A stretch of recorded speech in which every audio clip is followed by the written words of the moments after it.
बाहर खड़े थे 8:15 से, अभी तक हमारा नंबर नहीं आया है। यहाँ पे लोग जो है 12 से 1 बजे वाले भी लगे हुए हैं, बिजनेस वाले हैं, जॉब वाले, वो क्या करें? तो बड़ा पूरा टोटल मिसमैनेजमेंट है यहाँ पे। जब देश की राजधानी वैक्सीन के लिए त्राही त्राही करे तो फिर बाकी शहरों का क्या हाल होगा? कल शाम तक हाल ये था कि दिल्ली में 18 साल से 44 साल तक के लोगों के लिए कोवैक्सीन वाले वैक्सीनेशन सेंटर अस्थायी रूप से बंद करने का फैसला ले लिया। अगर कुछ नया नहीं हुआ तो आज दिल्ली के किसी भी सेंटर पर कोवैक्सीन का टीका नहीं लगेगा, क्योंकि दिल्ली सरकार के मुताबिक भारत बायोटेक ने दिल्ली सरकार से कहा है कि उसके पास दिल्ली को देने के लिए कोवैक्सीन नहीं है। कोवैक्सीन ने कल हमें चिट्ठी लिखी है। उन्होंने कहा है कि साफ साफ कह दिया उन्होंने कि हम वैक्सीन नहीं दे सकते हैं, क्योंकि हमारे पास में वैक्सीन उपलब्ध नहीं है। आम आदमी पार्टी के मुताबिक 18 से 44 आयु वर्ग के लिए एक भी दिन की कोवैक्सीन नहीं है, जबकि कोविशील्ड का स्टॉक भी सिर्फ 9 दिन का बचा है। 2,67,690 कोविशील्ड की डोजेज 18 से 44 साल के एज ग्रुप के लिए दिल्ली को मिली है।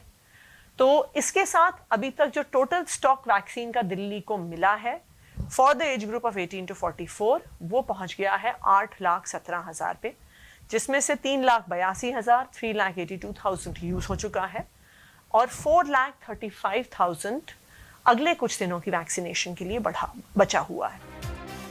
हालांकि दिल्ली के इस वैक्सीन संकट के लिए बीजेपी दिल्ली सरकार पर भी निशाना साध रही है। मतलब आपने हमें कहा कि आपने 26 तारीख से प्लान किया, मन बनाया, और उसके बाद आपने चिट्ठी लिखी 7 मई को, जवाब मिला 11 मई को, और चिट्ठी भी 7 मई को क्या लिखा? हमारा इंटरेस्ट है, हमारे मन में इच्छा है कि हम खरीदें।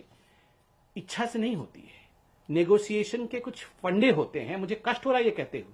नेगोशिएशन में एडवांस पेमेंट करना होता है, जो आपने खुद माना है कि आपने एडवांस पेमेंट नहीं किया है। इस प्रकार से ऑर्डर प्लेस होते हैं जो आपने नहीं किया।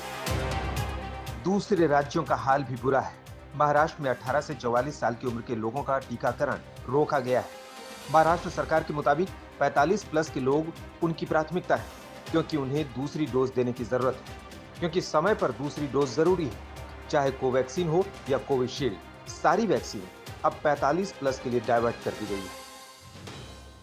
हमने ये निर्णय लिया है कि जो टीके महाराष्ट्र सरकार ने 18 से 44 उम्र के लोगों के लिए खरीदी किए थे, परचेज किए थे, उसमें से पूरी की पूरी मात्रा, वो कोविशील्ड की हो या कोवैक्सीन की हो, वो हम 45 इयर्स के जो राष्ट्रीय टीकाकरण जो भारत सरकार की जिम्मेदारी का काम है, उसकी तरफ हम ट्रांसफर कर रहे हैं।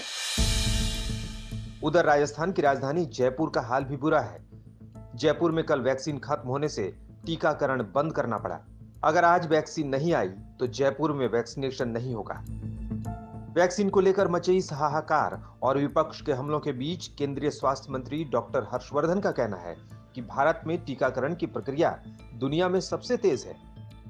ये 17 करोड़ से ऊपर डोजेस देने की जो प्रक्रिया है भारत में, ये आज भी वैक्सीनेशन ड्राइव के रूप में दुनिया की ये फास्टेस्ट जो है प्रक्रिया है। यूनाइटेड स्टेट्स ऑफ अमेरिका और चाइना के बाद शायद हमारा जो डोजेज हमने दिए हैं ये तीसरे नंबर पर हाईएस्ट नंबर ऑफ डोजेज हैं। देश में टीकाकरण पर मचा बवाल सर्वोच्च अदालत के संज्ञान में भी है। सुप्रीम कोर्ट में केंद्र सरकार की तरफ से दाखिल हलफनामे में कहा गया है कि मई में सरकार को कुल 8.5 करोड़ खुराकें मिलने की उम्मीद है। इनमें से 50% आपूर्ति केंद्र सरकार अपने पास रखेगी। बाकी बची आपूर्ति में से आधी राज्यों को और आधी निजी क्षेत्र के अस्पतालों को जाएगी। यानी मई में 18 से 44 वर्ष आयु वाले लोगों को लगाने के लिए राज्य सरकारों को सिर्फ 2 करोड़ डोज मिलेंगी। केंद्र सरकार ने अपने हलफनामे में वैक्सीन उत्पादन क्षमता जुलाई के बाद बढ़ने की उम्मीद जताई है। यानी तब तक इंतजार करना होगा। आज तक ब्यूरो।